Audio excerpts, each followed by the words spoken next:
Hey everyone. सो आज अभी मेरा IBPS PO का प्रीलिम्स था। मेरा शिफ्ट 2 में था, जो 10:30 वाली थी। तो उसका मैं रिव्यू, मतलब उसके जो क्वेश्चंस थे वो मैं लाया हूँ, और मैं मेरे अटेम्प्ट्स भी शेयर करूँगा आप लोगों के साथ। तो देखो, इंग्लिश में था। ठीक है, तो सबसे पहले ना, जिनका भी फोर्थ शिफ्ट में है, बिकॉज अभी थर्ड शिफ्ट वाले तो चले गए होंगे, जिनका भी फोर्थ शिफ्ट में, उनको मैं एक चीज़ बता दूं, because I don't want to waste their time. जो अगर फोर्थ शिफ्ट वाले आज देख रहे हैं तो उनको देखो, एक चीज़ है। अगर आप लोगों को, मतलब सबसे पहले तो आप लोग पेपर देख लो। जैसे इंग्लिश का जैसे स्टार्ट करते हो आप लोग, तो उसको मार्क एंड रिव्यू करके रखो, हर भी सेट का फर्स्ट क्वेश्चन, और उसके बाद देख लो कैसा क्वेश्चन है, फिर उसके बाद ही जंप करो। और कॉन्ट में भी ये करना, तो ठीक है। और ये मतलब ये हर कोई करता है, दिस नॉट कि मैं बोल रहा हूँ आप लोगों को अपनी स्ट्रैटेजी चेंज करो, नहीं। अगर आप लोग फिर ऐसा माइंडसेट से जा रहे हो कि नहीं, आप लोग अच्छे हो कॉन्ट या फिर रीजनिंग में, और क्वेश्चन 1 से लेके क्वेश्चन 35 तक जाता है, ऐसा अप्रोच रखते हो आप हमेशा से, अगर यू आर गुड इनफ, तो ऐसा इसकी ज़रूरत नहीं है। बट अगर आप लोग एक सेफ साइड में चलना चाहो तो पहले देख लो। क्यों मैं बताता हूँ, बिकॉज कॉन्ट में जो एप्टी का सेक्शन था ना, उधर 2 ही DI आए थे, मैं बताऊंगा जैसे जैसे, और थर्ड DI नहीं आई थी, और फिर मैं बताता हूँ क्या हुआ। ठीक है, तो सबसे पहले जिनका फोर्थ शिफ्ट में, आप लोग ये कर सकते हो। तो देखो, इंग्लिश में जैसे बात करें सेकंड शिफ्ट में आज की, तो RC के 10 क्वेश्चंस आए थे, और वर्ड स्वैप के 5 थे। फ्रेज रिप्लेसमेंट जो होता है ना, मतलब 3-4 वर्ड जो फ्रेज रिप्लेस करना होता है, उसके 5 थे। पैरा जंबल्स आया था, सेंटेंस रीअरेंजमेंट नहीं था। पैरा जंबल जो होता है ना, 5 सेंटेंस दे देंगे और उसको अरेंज करो, वो था। और उसका एजुकेशन के बेसिस पे था, ऑनलाइन एजुकेशन। तो मेरे को ऐसे यूट्यूब की याद है कि, बिकॉज वो देख के, पैरा जंबल देख के ऐसा था। और मतलब क्यों ऑनलाइन एजुकेशन की तरफ जाना चाहिए वगैरह, ऐसा कुछ था। तो ये था, और 5 क्वेश्चन, ये कितने हो गए, 25 हो गए, और 5 क्वेश्चन कुछ था, मैं याद नहीं कर पा रहा हूँ, जैसे जैसे याद आएगा तो मैं बोल दूंगा, ठीक है। तो ये था इंग्लिश में। तो इंग्लिश में मेरे अटेम्प्ट्स बता देता हूँ। इंग्लिश में मेरे 25 रहे, ठीक है। और जब कॉन्ट्स की बात करें, तो कॉन्ट में इसके DI 2 थे, ठीक है, दो, और DI दोनों भी इजी लेवल के थे। एक्चुअली क्या हुआ था, मैंने क्यों बोला कि सारा पेपर पहले देख लो। मैंने जब पेपर देखा और मार्क एंड रिव्यू करके रखा, तो मैंने, मतलब लास्ट टाइम आप लोग पता होगा कि मैंने SBI PO में जो, मतलब ओवर कॉन्फिडेंस में ज़्यादा, वो बोलते हैं ना, हवाबाजी टाइप की, मतलब एक DI जो थी कि हाँ बहुत ईजी है, पहले अर्थमेटिक कर लेता हूँ फिर उसको रखूँगा, ऐसा था। तो वैसा मैंने नहीं किया, बिकॉज उससे मैंने सीख ली। मैंने बोला कि यार नहीं, देखो 2-3 अटेम्प्ट कम भी हो जाएंगे चलेगा, बट ऐसा नहीं करेंगे। तो मैंने सारा पेपर देख लिया, और फिर जो 30 क्वेश्चंस हो जाते हैं तब तक 2 DI मार्क एंड रिव्यू करके रख चुका था मैं। और फिर 31st से लेके 35th क्वेश्चन जो था, मैं वो एक्सपेक्ट कर रहा था कि यहाँ पे भी एक तीसरी DI आ जाए, बट ऐसा नहीं हुआ। वहाँ पे भी अर्थमेटिक के क्वेश्चन थे, मतलब अर्थमेटिक के ओवरऑल 13 या 14 क्वेश्चन थे, 15 नहीं थे, या 15 थे, पता नहीं, but arithmetic was like 13 to 15 question for their from arithmetic. तो ये 2 ही थे, 2 DI मॉडरेट थे। अब ये भी सीरीज़ का एक मैंने क्वेश्चन छोड़ा, सीरीज़ का एक वो बन नहीं रहा था, उसमें 6 नहीं, 1 2 3 4 5 6, 1 2 3, हाँ 6 या 7, 6 नंबर थे शायद, बड़े बड़े नंबर थे, यहाँ से इंक्रीज हो रही थी। पता चल रहा था कि कुछ मतलब ऐसा ग्रेजुअल इंक्रीज था, ऐसा नहीं था कि एकदम से सडन था। और लास्ट नंबर कुछ 11 कुछ था, या 1100 था। तो वो मैं, मतलब उसको सॉल्व करने के लिए मुझे लगा कि पहले यहाँ पे डिफरेंस ही होगा, बिकॉज पहले के जो नंबर थे वो धीरे धीरे इंक्रीज हो रहे थे, ऐसा नहीं था कि मल्टीपल में हो रहे 1 into 1.5 या 1, ऐसा कुछ नहीं था। तो वो कुछ इंक्रीज वाली थी, एडिशन वाली थी, बट मैंने उसको स्किप किया, बिकॉज थोड़ा सा नंबर जो थे ना, ज़्यादा बड़े बड़े थे, तो मैंने बोला कि बाद में करता हूँ। बट वो छूट ही गया, एक बार छूटा तो छूट ही जाता है। तो वो मैंने एक छोड़ा, इसका अप्रोक्सीमेशन के मैंने पूरे करे, ईजी थे। सीरीज़ मैं ये नहीं करूँगा कि बहुत ईजी थे, सीरीज़ के क्वेश्चन थे कुछ तो मल्टीप्लिकेशन वाली एक थी जो देख के बन गई, मतलब यूनिट डिजिट, मैं बताऊंगा कैसे। तो यूनिट डिजिट से मल्टीप्लाई करो, फिर वो मैच नहीं कर रहा, ऐसा था। तो वो 1-2 सीरीज़ इजी थी, बट 1-2 में लग रहा था कि हाँ, ये सीरीज़ में कुछ थोड़ा टाइम खर्च हो रहा है, बिकॉज सबसे पहले मैंने सीरीज़ करी थी, और सीरीज़ के 3 ही क्वेश्चन करे थे मैंने, और कुछ 2.5 मिनट, हाँ 2.5 या 2.5-3 मिनट निकल गए थे। तो वो वाले क्वेश्चन मेरे नहीं बने, उसमें से एक क्वेश्चन था ये, उसके बाद 3 क्वेश्चन करने के बाद ये आया जो 6 नंबर थे बड़े बड़े, तो वो मैंने स्किप कर दिया। मैंने सोचा कि अभी कुछ हार्ड है तो बाद में इजी होगा। मैंने ये माइंडसेट से, मैंने एक्चुअली एस बाई पीओ में बोला था कि अगर कहाँ पे आप लोग स्टक हो रहे तो उसको छोड़ के आगे बढ़ो, बिकॉज आगे इजी क्वेश्चन हो सकते हैं जो आप कर सकते हो, ठीक है। तो वही हुआ। मैंने फिर उसके बाद अप्रॉक्स आए थे, मार्क एंड रिव्यू करके रखा था, उधर जाके मैंने अप्रॉक्स किए। उसके बाद जो है डीआई थी, 2 डीआई। तो एक्चुअली एक जो ग्राफ डीआई थी, IT sector non IT sector ऐसा देखे था और ग्राफ देखे था, तो वो मुझे लगा कि थोड़ी सी मतलब थोड़ी इजी होगी तो उसको पहले करता हूँ। और फिर दूसरी वाली डीआई भी देखी थी मैंने, पाई चार्ट में टेबल 2 होता ना, एक पाई चार्ट भी होता है टेबल भी होता है, ऐसा था। तो वो उसके क्वेश्चंस भी बहुत बड़े थे, मतलब 4-4 5-5 लाइन के थे। तो मैंने प्रीफर किया कि वो इजी वाली डीआई करूँ, उसको किया तो वो जल्दी बन गई। और फिर उसके बाद जो, बिकॉज कोई ऑप्शन ही नहीं था, मैं उस डीआई को छोड़ नहीं सकता था, बिकॉज जो थोड़ी हार्ड लग रही थी उसको छोड़ के अर्थमेटिक के 15 क्वेश्चन मुझे वर्थ इट ये नहीं लगा कि फ़ायदा होगा अपना, टाइम कंज्यूमिंग होता। बिकॉज अर्थमेटिक के क्वेश्चन का level was easy to moderate नहीं था, मॉडरेट या मॉडरेट से ज़्यादा था अर्थमेटिक का क्वेश्चन, बिकॉज दोनों डीआई उन्होंने कहीं ना कहीं इजी दी थी। पहली वाली बन गई थी, दूसरी वाली जो थी वो देखने में ऐसा लग रहा था कि, बिकॉज एक पाई चार्ट भी था और टेबल भी था, नंबर ऑफ पीकॉक्स देखे थे, उसके बाद जो टेबल में था नंबर ऑफ फ्रॉक्स, ऐसा था कि जितना पीकॉक आपने निकाले उससे 40% मोर, 60% मोर, या फिर उसका 75%, या फिर उसका 75% मोर, ऐसा देखे था, निकालना था। तो वो ईजी था, बन गया था। उसके बाद अर्थ में ये भी हो गया था, ये भी इसका एक क्वेश्चन छोड़ा था आई गेस, सीरीज के 5 से लेके 6 थे शायद, और यहाँ पे अर्थमेटिक के 13 से लेके 14 ऐसा कुछ था, पर डीआई 2 ही थी।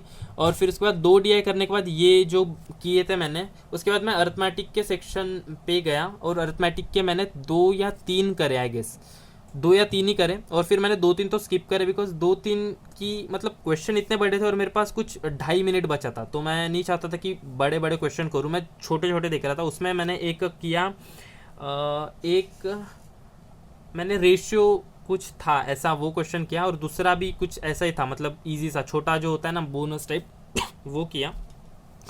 तो अगर आधा 1 मिनट मिलता था तो दूसरा भी करता, वो आधा सॉल्व कर चुका था। बट फिर जब 7 सेकंड तक मैंने छोड़ दिया वो, बिकॉज नहीं होता 7 सेकंड में, आधा ही कुछ हो चुका था, मेरा इन्वेस्टमेंट वाला था वो, तो उसको छोड़ दिया मैंने।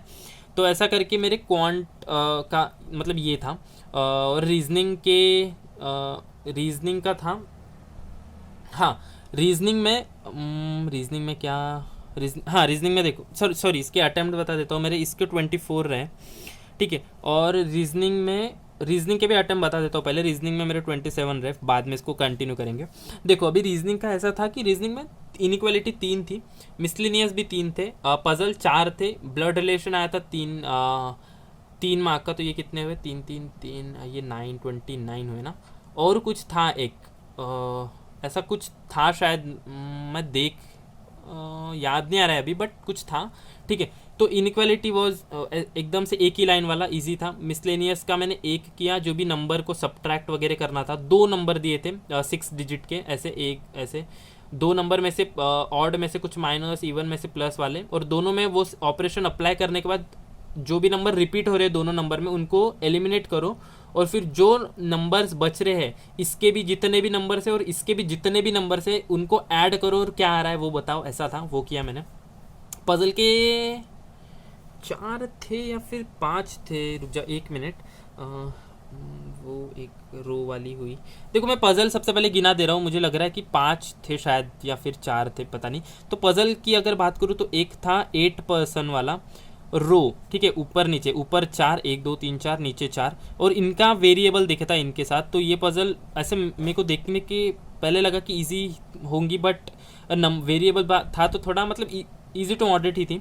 फिर दूसरी पजल थी 9 बॉक्सेस वाली, ठीक है, 9 बॉक्सेस एक के ऊपर एक रखा है। और तीसरी पजल थी 5, हाँ ये देखो इधर था कि 5 पर्सन्स विथ फ्रूट्स थी, ठीक है। और एक पजल थी जो ईयर वाली थी, ईयर बेस्ड, और ईयर बेस्ड पजल, उसमें बेस ईयर था 2021, जो हमने बहुत सारे की है चैनल पे, 2021 को लेके एज कैलकुलेट करने वाली। और ये वाली मैंने नहीं की शायद। और एक पजल थी, लेट मी 5 ईयर ये होगी, कुछ तो था, पजल ही थी शायद वो, बिकॉज दूसरा अगर डायरेक्शन होता तो करता मैं। पजल छोड़ो, कुछ तो था वो, शायद याद नहीं आ रहा है, बट मैंने एक ही पजल छोड़ी, बाकी किए 3 तो ये किए मैंने, 1 2 3 और कोई चौथी चौथी छोड़ो, ये याद नहीं आ रहा है, बट शायद से ईयर बेस या कुछ तो था। नहीं, ईयर बेस तो ये हुई कुछ, शायद एक कोई सेट होगा, याद नहीं आ रहा है अभी। तो ऐसा था। ये वाली पजल थोड़ी सी थी कि इसमें टाइम लगा, ये वाली बहुत इजी थी, ये वाली भी इजी थी। ईयर बेस में मैंने देखा नहीं क्योंकि मेरे पास 3.5, हाँ 3.5 मिनट थे, 3.5 मिनट थे। उसके बाद जब मेरे पास 3.5 मिनट थे, फिर मैंने ब्लड रिलेशन किया उस 3.5 मिनट में, और मिसलेनियस एक किया, हाँ ब्लड रिलेशन और मिसलेनियस एक किया। उसके बाद भी कुछ 23 सेकंड बचे थे, और एक मिसलेनियस को मैंने स्किप किया, उसके बाद फिर छोड़ ही दिया बिकॉज नहीं होता था, तो मैंने सॉल्व नहीं किया। तो ऐसा था। और मेरे टोटल अटेम्प्ट्स टोटल 76 रहे। जितने भी लोग अच्छी से, मतलब देखो आप लोग अपनी जो स्ट्रैटेजी लेके चल रहे हो ना उस हिसाब से चलो, बट अगर आप लोग पेपर देख रहे हो, जैसे मैंने स्टार्टिंग में बोला, अगर आप लोग पूरा पेपर देख के मार्क एंड रिव्यू जो करके रखना चाहते हो, वैसे वो स्ट्रैटेजी से मोस्ट ऑफ द टाइम जाते हो, तो देखो क्या करना आप लोग। सबसे पहले क्वांट, इंग्लिश का तो छोड़ो, आप लोग कर लोगे जैसे तैसा। तो क्वांट और रीजनिंग की जब बात करते हैं ना हम लोग, तो डीआई देख लो एक बार। जब आप लोग डीआई का first question mark and review करके रखो, तो डीआई एक बार देख लो कि कैसे डीआई है, ठीक है। तो बार बार जंप करके वापस आने में भी टाइम जाता है, बिकॉज जो सिस्टम होता है वो कभी कभी स्लो होता है। आज मेरे साथ भी, मतलब जब 7 नेक्स्ट करने गया था तो वो थोड़ा लैग था उधर, ठीक है। तो वो करो तो बेहतर है आई गेस। थोड़े अटेम्प्ट देखो, आप लोग एकदम 35 के पीछे ऐसे मत भागो। मैं मतलब ऐसा होता है ना कि फर्स्ट से स्टार्ट करें, नहीं, कई बार होता है कि एक क्वेश्चन अगर हार्ड आए तो बाकी सारे जो पीछे वाले क्वेश्चन होते हैं वो थोड़े इजी मिलते हैं। तो ठीक है, तो ये था। और रीजनिंग में बना लोगे आप, 25 प्लस बन ही जाएंगे, मेरे भी 27 बने, तो आप लोग 30 तक रीजनिंग में कर लोगे। अब नेक्स्ट शिफ्ट में पता नहीं अभी पेपर कैसे आएगा, बट हाँ ये हमारे शिफ्ट में ये दोनों पजल इजी थी। ये वाली पजल में ऐसा था कि ईयर बेस जो था ना, 8 ईयर देखे थे, 8 के बाद और वो ऑपरेशंस थे, ठीक है। ऐसा होता है ना कि उसका डिफरेंस इससे एक्सीड नहीं करना चाहिए, और उसका उनका मल्टीपल होना चाहिए। तो मैंने इसको लास्ट में रखा था, बट अगर लास्ट में मेरे पास बचते 4:30 थे, 4 से 4:30 बजते, तो इसको करता, बट 3.5 मिनट में मुझे लगा कि मैं वो भी वेस्ट कर दूंगा, बिकॉज इस 3.5 मिनट में मैंने ब्लड रिलेशन और एक मिसलेनियस बनाया, 4 क्वेश्चन बना दिए और था, तो इस हिसाब से मैंने इसको चेंज किया। ब्लड रिलेशन का एक क्वेश्चन ट्रिकी था, 3 थे इसमें, तो 1 2 3 ये जो थे वो ईजिली जो आप लोग डायग्राम बना उसके बेसिस पे था। इसके बाद ये जो था ना, उसमें 3 जनरेशन थी, और बोला था कि के फीमेल थी, बोला था कि के सिर्फ ओनली 2 डॉटर्स है, इनिशियली बोला था पजल के। और उसके बाद जो थर्ड क्वेश्चन था उसमें एक वेरिएबल इंट्रोड्यूस करा उन्होंने, बोला कि वो उसका जो ब्रदर इन लॉ है, ये जो टी इंट्रोड्यूस किया था, इसकी बहन थी, इसका पति था एन या एन कुछ एन था, और बोला था कि एन का कोई सिबलिंग नहीं है, और एन जो है वो टी का ब्रदर इन लॉ है। हाँ, तो और इसके तो दो ही डॉटर है, तो उस हिसाब से ऑप्शन ऐसे थे कि टी का रिलेशन क्या हो सकता था, इसके पापा से, हाँ इसके पापा से इसका रिलेशन पूछा था। और ये भी था कि देखो इधर और वाला एक ऑप्शन था, और एक था कुछ डॉटर, सिर्फ डॉटर इन लॉ वाला, और एक था सन और डॉटर इन लॉ। तो यहाँ पे सन एंड डॉटर इन लॉ वाला मैंने क्लिक किया, बिकॉज यहाँ पे ऐसा कुछ, मतलब ये कॉम्प्लिकेटेड सा था, अभी मुझे उतना याद नहीं आ रहा डिटेल में कि क्या था, बट ये थर्ड क्वेश्चन कॉम्प्लिकेटेड था। तो अगर ये क्वेश्चन इतना ये नहीं होता तो सिंपली बन जाता, तो मेरा और एक मिसलेनियस बनता शायद, बट ये वाला था, तो फिर ऐसे इस वजह से इधर ब्लड रिलेशन ईजी थी, बट ये क्वेश्चन वॉज लाइक कॉम्प्लिकेटेड। तो ये था रिव्यू। आप लोगों का अगर फर्स्ट या फिर सेकंड शिफ्ट में था तो प्लीज़ बता दीजिए आपके कमेंट कितने हैं, और जिनका भी थर्ड शिफ्ट वाले तो अभी गए होंगे, बट जिनका भी फोर्थ शिफ्ट में है उनको बेस्ट ऑफ लक। बिल्कुल काम रह के जिए। रिपोर्टिंग टाइम से 5-10 मिनट पहले निकलिए अगर सेंटर दूर है, और अगर सेंटर पास ही है तो उस टाइम पे भी निकले तो कोई दिक्कत नहीं है। तो मिलते हैं नेक्स्ट वीडियो में। क्लर्क मेरा 18 को है, ठीक है। तो नेक्स्ट क्लर्क के पहले अगर कोई DI वगैरह चाहो आप लोग, या फिर पजल या फिर मिसलेनियस अथमेटिक, तो please let me know by commenting. और प्लीज़ बताना कि आप लोगों का पेपर हुआ है तो कितने अटैम्प्ट्स हुए और कौन से स्टेट से हुए।